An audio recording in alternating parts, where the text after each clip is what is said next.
ઉત્તમ માનવ દેહ આપ્યા પછી, શક્તિ આપ્યા પછી, મન બુદ્ધિ આપ્યા પછી કોઈ જો માનવ વિચાર ન કરે, સર્જનહારે મને સર્જ્યો, માનવ બનાવ્યો, શું આ મનુષ્ય જીવનનું મર્મ, શું ભક્તિ ભાવ પૂજા, જો થોડો વિચાર ન કરે તો એ વ્યક્તિને કેવો કહ્યો છે ખબર છે?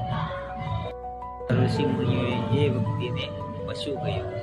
કેવલ ખાવે, ભોજન કરે, સુઈ જાય, આટલું જ ફક્ત હોય. આપણા ઋષિ મુનિઓએ શાસ્ત્રો પુરાણે માનવ કહ્યું જ. માનવ જીવનનો જે હેતુ છે, જે લક્ષ્ય લઈને આવ્યા છે, એ જ જો ન કરે તો જન વિના નર હે પશુ કે સમાન, વિનર હે પશુ કે સમાન.